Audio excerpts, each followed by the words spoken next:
After triumph in the cruiserweight and victory over Carlos de Leon, to become the absolute champion, Evander Holyfield moved to the Royal Division in hopes of getting a fight with Mike Tyson. Mike Tyson, the undisputed heavyweight champion, your impression of the fight, particularly Evander Holyfield? Well, Evander's putting a great deal of pressure, but as you see, he's fighting an experienced fighter and a very game champion, and he's not intimidating. He's coming to fight. And Evander, as you see, is getting hit with a great deal of punches also, and I don't think he never fought a fighter in this particular kind of class. Is Holyfield ready for Mike Tyson? He's a good fighter. As the heavyweight champion, Evander won 6 victories and became the mandatory challenger for the WBC title. He was supposed to box with Mike, but Tyson unexpectedly lost to James Buster Douglas.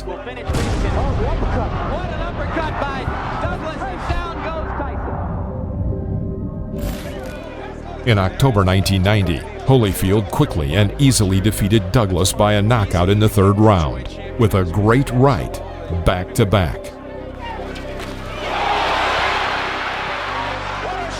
It is worth noting that James was in terrible physical shape and was completely unprepared for the battle.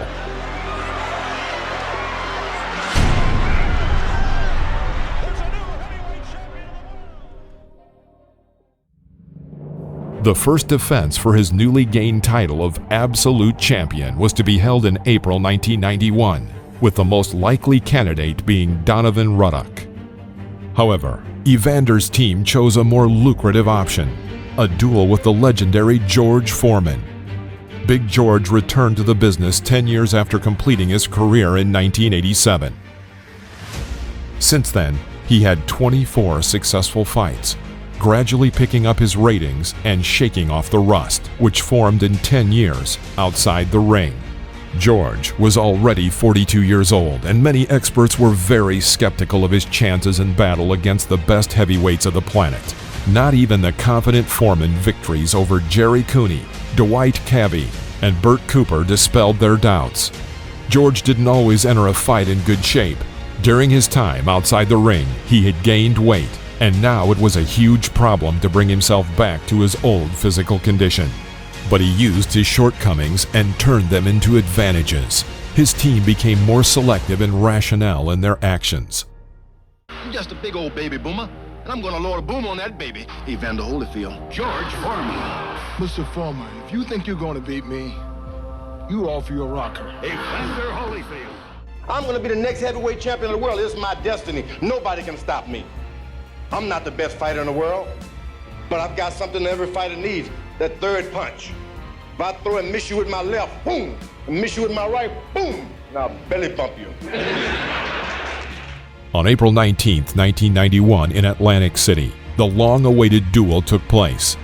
Experience against youth. Holyfield's record was flawless: 25 wins, 21 by knockout, with no defeats at all. But George's record looked no less daunting: 69 wins, and 65 of them by knockout. Just 2 losses. The only person who sent Foreman to the floor was the legendary Muhammad Ali, who welcomed his longtime opponent in the ring before the start of the fight with Evander. Evander Holyfield defend his title against Big George Foreman. See where the drums are? Okay, look, that's all right. I know where. Okay, anything over there? I know where the belly button. Okay, gentlemen. You're supposed to receive your pre-fight instructions in the dressing room. I expect a clean break at all times. Good luck to both of you. Let's touch gloves.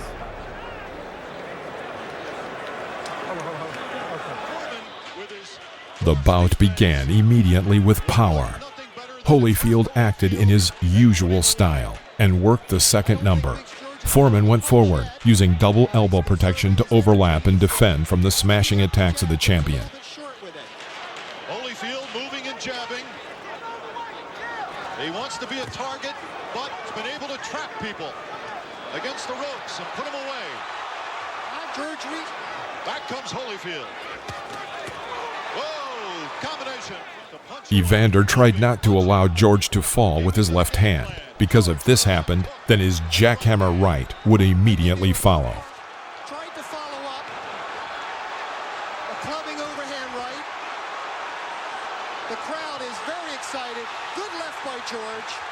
Holyfield still has some bounce in his legs, but a few more right hands like that might take it out. Several times, Holyfield felt George's heavy blows and tried to protect himself as much as possible from this right straight. He used biases and dives in both directions, not allowing Foreman to feel for the target with his left hand. Holyfield has staggered Foreman. He's got him going with 10 seconds left in round 3. Evander's alternated, and that's exactly what Evander's doing. And landing big right hands like that one. George looks like he's a little bit shaken. While at the same time, punching quick combinations. In general, up to the 7th round, the champion was more accurate and was winning on the judges' cards. Foreman had only one chance to hit, since it was difficult to outbox his more mobile opponent. Evander Holyfield is obviously bothered. But he countered with it. That was 3 left hooks in a row, and Holyfield did seem to be jarred.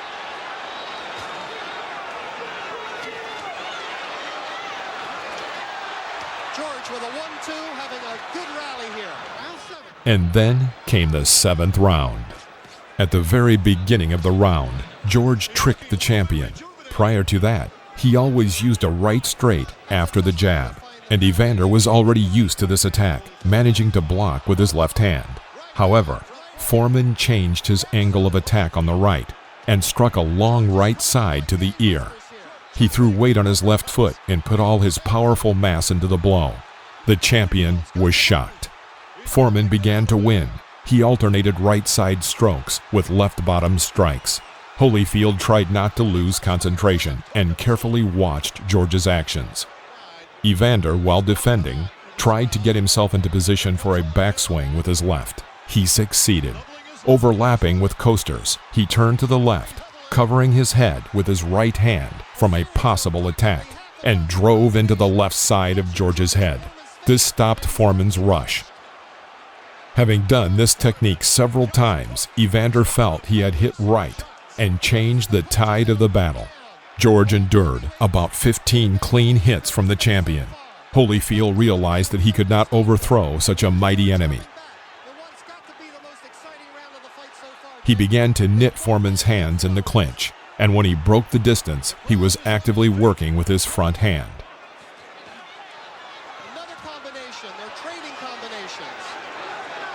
Holyfield's are sharper, but Foreman's certainly carrying more weight. Foreman appears unbothered by those punches. It's amazing. It's incredible.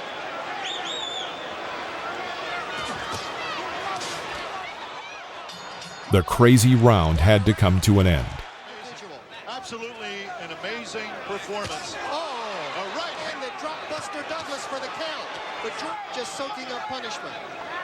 A left right. Another combination. Both men leaning on each other. Here comes Holyfield back with a left to the midsection.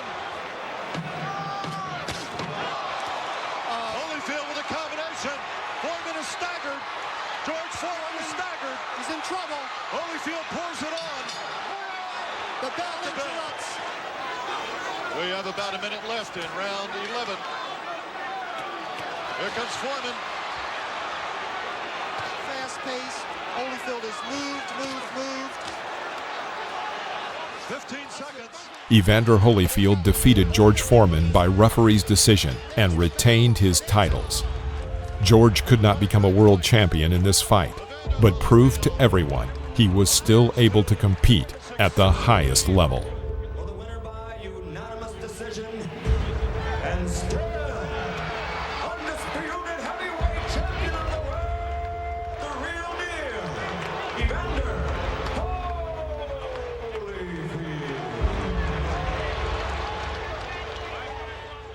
Holyfield. 3 years later, Foreman knocked out Michael Moorer and became the world's oldest heavyweight champion. His record stands unbroken to this day.